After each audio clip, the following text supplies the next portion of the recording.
ದಾಳಿಂಬೆ ಮೂಲತಃ ಇರಾನ್ ದೇಶದ್ದು. ವೈಜ್ಞಾನಿಕವಾಗಿ ಇದನ್ನು ಪುನಿಕಾ ಗ್ರಾನೆಟಮ್ ಅಂತ ಕರೀತಾರೆ. ಸಂಸ್ಕೃತದಲ್ಲಿ ದಾಡಿಮ್ ಅಂತ ಕರೀತಾರೆ.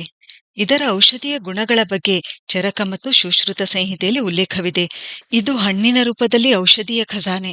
ಯಾಕೆಂದ್ರೆ ಇದು ಬಹಳಷ್ಟು ಪೋಷಕಾಂಶಗಳಿಂದ ಸಮೃದ್ಧವಾಗಿದೆ. ಇದರಲ್ಲಿ fibre, vitamin K, vitamin C, vitamin B, vitamin A, vitamin E, ಕಬ್ಬಿಣ, ಪೊಟ್ಯಾಷಿಯಂ, ಸತು, ಒಮೆಗಾ 6 ಕೊಬ್ಬಿನ ಆಮ್ಲ, ಪ್ರೋಟೀನ್ ಹೀಗೆ ಇನ್ನೂ ಅನೇಕ ಪೋಷಕಾಂಶಗಳನ್ನು ಹೊಂದಿದೆ. ದಿನಕ್ಕೆ ಕೇವಲ ಒಂದು ದಾಳಿಂಬೆ ನಮ್ಮ ದೇಹದಲ್ಲಿ ಏನೆಲ್ಲ ಬದಲಾವಣೆ ತರುತ್ತೆ ಅಂತ ತಿಳಿದ್ರೆ ನೀವು ಆಶ್ಚರ್ಯ ಪಡ್ತೀರಾ.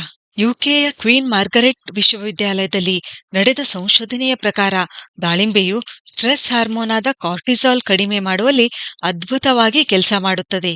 ಕಾರ್ಟಿಸಾಲ್ ಕಡಿಮೆ ಆದ್ರೆ ಎಲ್ಡಿಎಲ್ ಅಂದ್ರೆ ಕೆಟ್ಟ ಕೊಲೆಸ್ಟ್ರಾಲ್ ಮತ್ತು ಟ್ರೈಗ್ಲಿಸರೈಡ್ಗಳ ಪ್ರಮಾಣ ಕಡಿಮೆ ಆಗುತ್ತದೆ. ಹೆಚ್ಚಿನ ರಕ್ತದೊತ್ತಡ ಕಡಿಮೆ ಆಗುತ್ತದೆ. ಇಲ್ಲಿ ದಾಳಿಂಬೆ